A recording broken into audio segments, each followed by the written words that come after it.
तो exit poll मैं मानता हूं एक अनसाइंटिफिक प्रोसेस।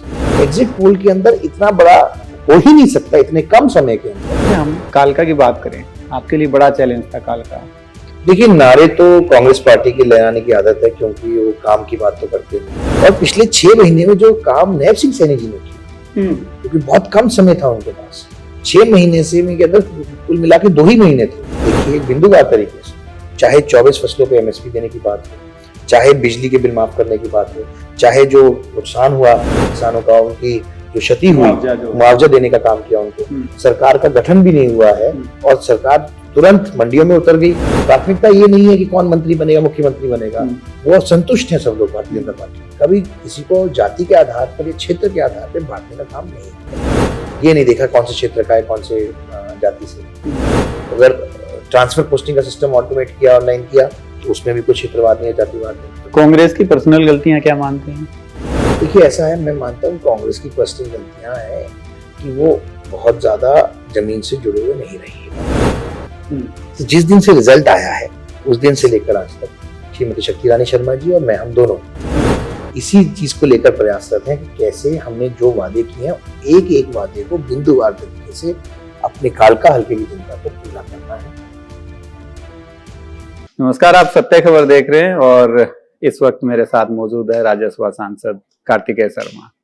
हरियाणा में चुनाव हो चुके हैं और बीजेपी ने बम्पर जीत हासिल की है और उसी में कार्तिकेय शर्मा की माताजी भी चुनाव जीत के आई हैं कालका से।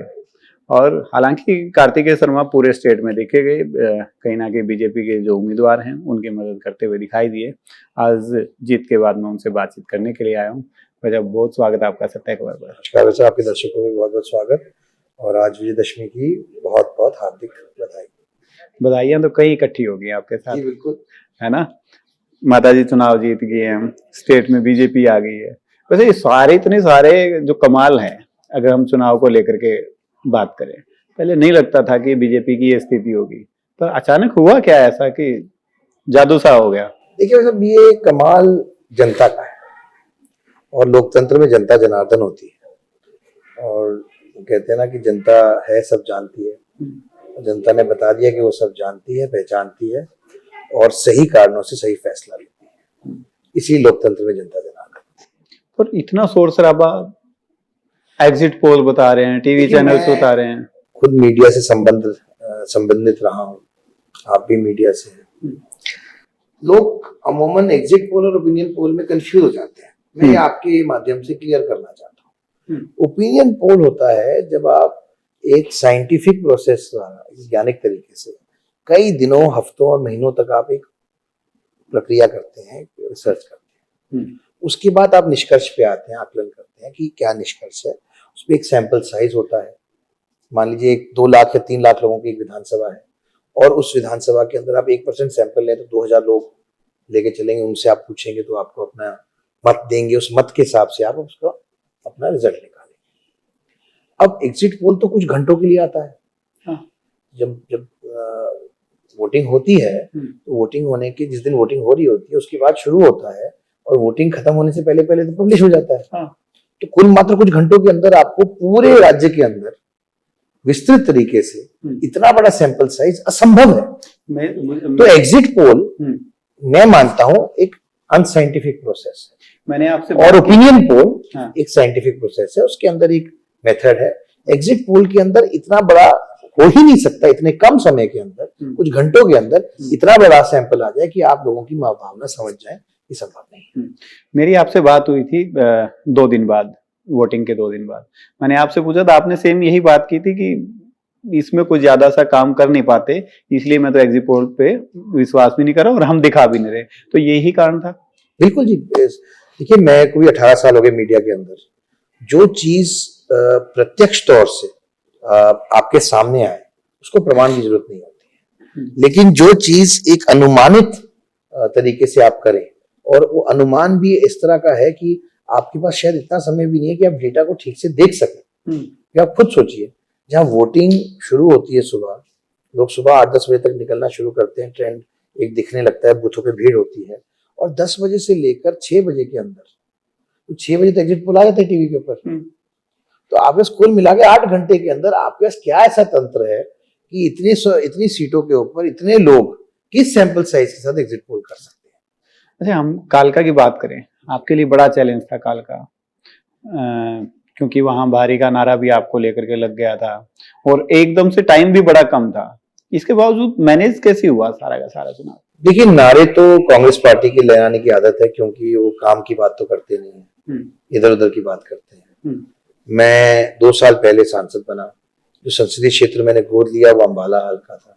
अंबाला हल्के के अंदर 9 विधानसभाएं आती हैं, उनमें से कालका भी है, तो भारी होने का तो सवाल ही नहीं होता है। लेकिन जब आप मुद्दाहीन हो और लोगों के प्रति संवेदनशील नहीं हो, जो मुद्दे लोगों से जुड़े हुए हैं, जिनसे उनका सरोकार है, उनसे आपका डायरेक्ट कनेक्ट नहीं हो, डिटैचमेंट हो, तो आप ऐसी ही बात करते हैं और ऐसे ही परिणाम निकलते हैं इसके बाद, जैसा कांग्रेस पार्टी ने परिणाम देखा है। पर लोगों तक पहुंचना भी एकदम से लोगों का मुद्दा है, ये विधायक का चुनाव होता है लोगों से जुड़ी हुई चीजों का। हाँ।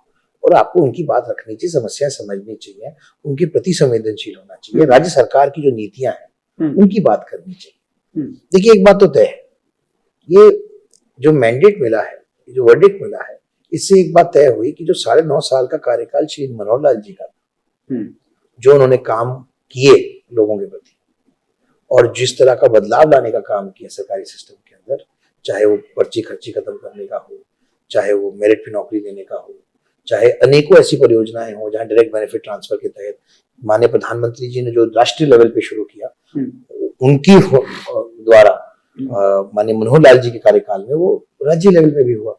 तो एक तो उसकी तस्दीक होती है, उसकी पुष्टि होती है।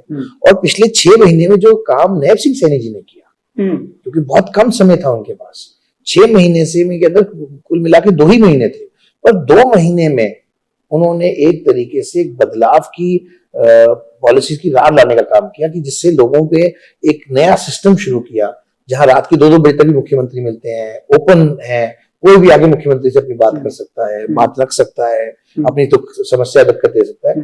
तो एक किसान के बेटे को भारतीय जनता पार्टी ने मुख्यमंत्री बनाने का काम किया और उन्होंने जिस नीतियों का अनुसरण करते हुए लोगों के बीच में गए पिछले 6 महीने में, लोगों ने उस पर मुहर लगाने का काम किया है। लोगों ने उस पर मुहर लगाने का काम किया है। लोगों ने उसके ये कहा है कि हम नैब सिंह सैनी जी के नेतृत्व के अंदर और श्री नरेंद्र मोदी जी के नेतृत्व के अंदर अपनी पूरी आस्था व्यक्त करते हैं, और ये भारतीय जनता पार्टी की बेस्ट परफॉर्मेंस है, वोट प्रतिशत में भी, सीटों में भी, हर तरीके से। अच्छा, अभी आपने कहा किसान के बेटे, आपको लगता है कि उनकी वजह से ही अब की बार चुनाव में कहीं पे किसानों का कोई मुद्दा दिखाई नहीं दिया, कहीं विरोध दिखाई नहीं दिया? इसमें कोई संशय नहीं है। हाँ। कि माननीय नैब सिंह सैनी जी एक जिस तरह से हमारे प्रधानमंत्री जी हैं देश के, उन्होंने एक नया कीर्तिमान स्थापित करने का काम किया है, और उन्होंने जो हमारी दुनिया का सबसे युवा देश है, युवा पीढ़ी के लिए एक संदेश देने का काम किया है अपने जीवन काल और शैली के द्वारा, कि किस तरीके से उन्होंने परिस्थितियां दुर्गम थी फिर भी मेहनत और प्रयास करके देश के प्रधानमंत्री तक पहुंचने का जो सफर तय किया है, वो एक एवरेज व्यक्ति के लिए, एक आम आदमी के लिए, एक आम युवा के लिए एक प्रेरणा का स्रोत है। उसी तरीके से हरियाणा में नैब सिंह सैनी जी भी एक प्रेरणा का स्रोत है, एक किसान वर्ग के लिए, एक युवा पीढ़ी के लिए, जो आदमी अपनी मेहनत करके अपना घर बढ़ाता है, अपना घर गुजर बसर करता है। भारतीय जनता पार्टी एक ऐसी पार्टी है कि वो आपको मौका देती है, और उन्होंने नैब सिंह जी को मौका दिया, और उन्होंने मौके का कुछ लोग फायदा उठाते हैं, उन्होंने मौके का पूरी तरह से इंसाफ करते हुए, सदुपयोग करते हुए, लोगों के प्रति संवेदनशील होते हुए उनकी बात सुनने का काम किया, उनके बीच में जाने का काम किया, उनको महत्वपूर्णता दी, इंपॉर्टेंस दी, और एक ऐसा मॉडल कुल 2 महीने में तैयार किया कि लोगों ने उनको सबसे बड़ा आशीर्वाद दिया। मतलब आप मानते हैं कि नायब सैनी ने किसानों को कहीं ना कहीं मनाने का काम कर लिया, क्योंकि विरोध बढ़ा था? देखिए, मनाने की बात नहीं है, उन्होंने उनकी समस्याएं समझी और उनका समाधान निकाला, और 2 महीने के कार्यकाल के अंदर 2 महीने का काम आप मानेंगे, 2 महीने का टाइम बहुत कम होता है, और कुल मिलाकर उनको 2 महीने का मिला, 4 महीने 50 संहिता लगी नहीं। तो 2 महीने के कार्यकाल के अंदर अगर आप देखिए एक बिंदुवार तरीके से, चाहे 24 फसलों पे एमएसपी देने की बात हो, चाहे बिजली के बिल माफ करने की बात हो, चाहे जो नुकसान हुआ किसानों का, उनकी जो क्षति हुई, मुआवजा देने का काम किया उनको, तो ये सारे वो विषय हैं जो विषय सीधे किसानी से जुड़े हुए हैं, किसान वर्ग से जुड़े हुए हैं। चाहे किसान वर्ग की बात करें, कमेरे वर्ग की बात करें, उन्होंने उनके हक की बात करने का काम किया। अभी भी आप देख लीजिए, अभी सरकार चुने हुए 2 दिन भी नहीं हुए हैं और सरकार का गठन भी नहीं हुआ है और सरकार तुरंत मंडियों में उतर गई। तुरंत सरकार इस वक्त 25,000 नौकरियां जो बात की थी माननीय मुख्यमंत्री ने, जो जुबान दी थी, उसके लिए प्रयासरत हो गई है तुरंत कि भाई शपथ समारोह से पहले काम होना चाहिए। तो इसीलिए डेट बढ़ाई जा रही है या 17 तारीख नहीं, डेट बढ़ाई इसलिए नहीं जा रही है, प्राथमिकता सरकार की क्या है, महत्वपूर्ण बात यह है। प्राथमिकता ये नहीं है कि कौन मंत्री बनेगा, मुख्यमंत्री बनेगा, वो संतुष्ट है सब लोग भारतीय जनता पार्टी। प्राथमिकता ये है कि हमारे किसानों का जो कोई हर्जा ना हो, किसी भी तरीके से कोई कमी ना रहे, जो उस वादे किए उनको पूरा कर सके, चाहे वो कॉलोनी की रेगुलराइजेशन की हो, चाहे वो किसानों के हित की बात हो, चाहे कोई भी बात हो, चाहे नौकरियों की बात हो युवाओं। मैं आपको ये बताना चाहता हूं कि आपने शायद ऐसा उदाहरण नहीं देखा हो इससे पहले कि मुख्यमंत्री अभी कार्यवाही मुख्यमंत्री हैं, अभी बने नहीं शपथ ली दूसरे टाइम की, उससे पहले ही उस स्पीड से काम कर रहे हैं। आप अभी नौकरियों की तो बात कर रहे थे, पर चुनाव के दौरान तो जलेबी का बड़ा चर्चा रही, इंटरनेशनली उसका जिक्र आ गया। देखिए ऐसा है, शायद यही फर्क मार गया कांग्रेस पार्टी को। उन्होंने माथुराम जी की जलेबी का डब्बा तो पकड़ लिया, पर ये नहीं समझा कि हमारे यहाँ इसको जलेब कहते, जलेबी नहीं कहते। माथुराम के जलेब होते, माथुराम के जलेब कहते हैं। तो शायद डब्बा किसी और का था और जलेबी किसी और की थी और स्क्रिप्ट किसी और ने लिखी थी। इसीलिए रिजल्ट भी कुछ हो रहा है, इसीलिए उनको हरियाणा की तासीर समझ में नहीं आई। अच्छा, आप एक बात बताइए, जिस प्रकार से मैंने शुरुआत में भी की थी, कांग्रेस बड़ी उत्साहित थी, कहीं ना कहीं ढोल आ गए थे, सब कुछ आ गया था। ओवर कॉन्फिडेंस मानते हैं, कारण क्या मानते हैं कि उनको लगा कि भी चुनाव जीत गए? कांग्रेस पार्टी क्षेत्रवाद की और जातिवाद राजनीति करती है और भारतीय जनता पार्टी ना क्षेत्रवाद करती है ना जातिवादी राजनीति करती है। उनका मूल मंत्र सबका साथ, सबका विकास, सबका विश्वास माननीय प्रधानमंत्री जी ने दिया था और माननीय मुख्यमंत्री जी ने, मनोहर लाल जी ने और माननीय नैब सिंह सैनी जी ने, वो सबने यही मंत्र को आगे बढ़ाने का काम किया, सबको साथ लेके आगे बढ़ने का काम किया। कभी किसी को जाति के आधार पर या क्षेत्र के आधार पर बांटने का काम नहीं किया, कोई भेदभाव नहीं किया। सरकारी नौकरियां दी, मेरिट पे दी, ये नहीं देखा कौन से क्षेत्र का है, कौन से जाति से।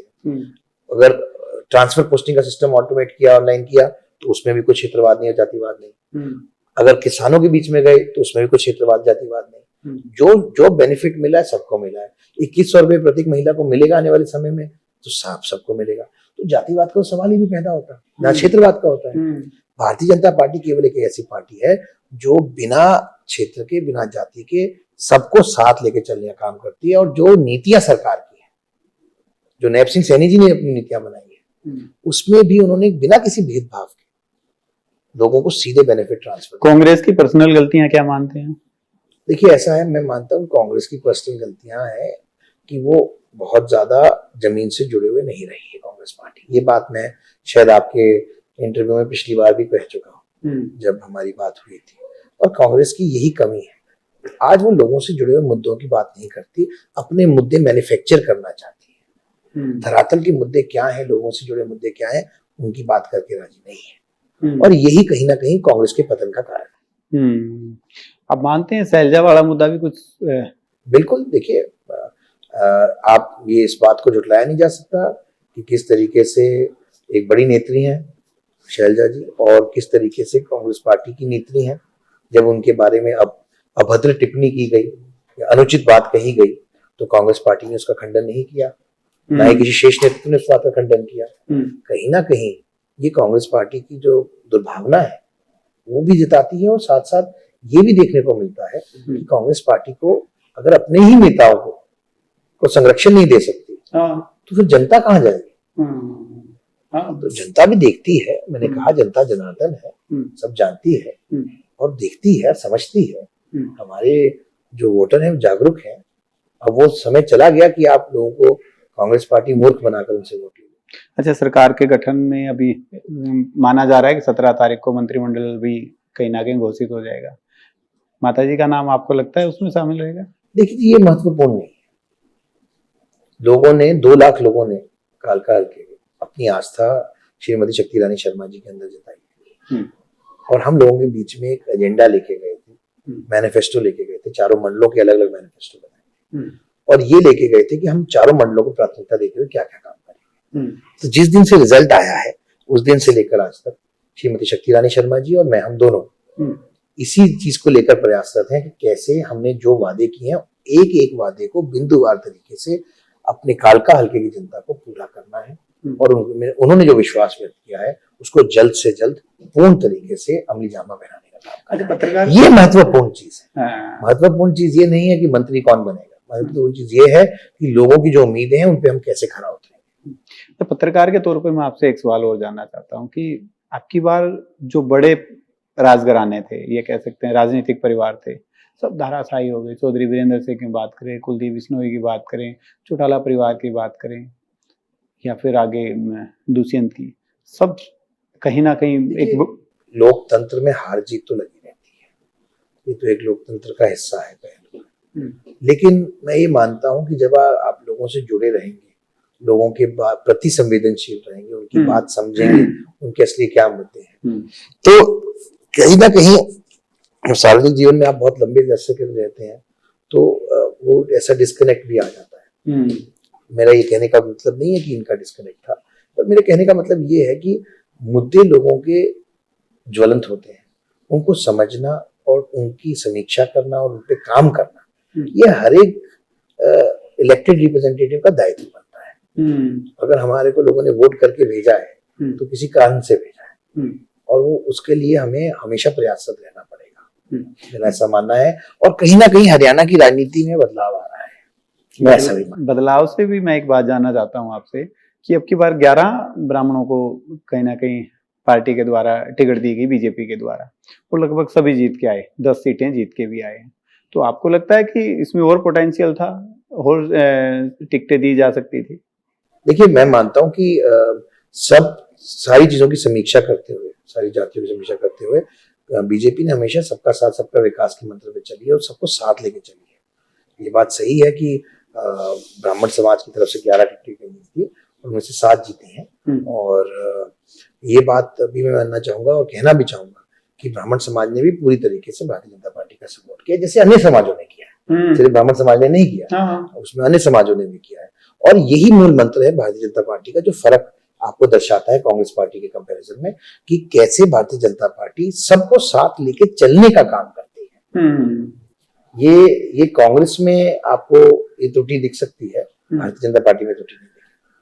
अच्छा, जिस प्रकार से हरियाणा के चुनाव का कहीं ना कहीं बड़ा इम्पैक्ट, क्योंकि हम दिल्ली के पास में बैठे हैं, तो बड़ा इम्पैक्ट लगता है, राष्ट्रीय राजनीति में भी इसका कुछ असर दिखेगा? देखिए, हरियाणा के, मैं इतिहास का स्टूडेंट हूँ और ये बात मैं मंचों से भी कहता रहा हूँ, और इतिहास को पढ़ना जरूरी है क्योंकि इतिहास भविष्य के लिए आपको अच्छे तरीके से तैयार करता है।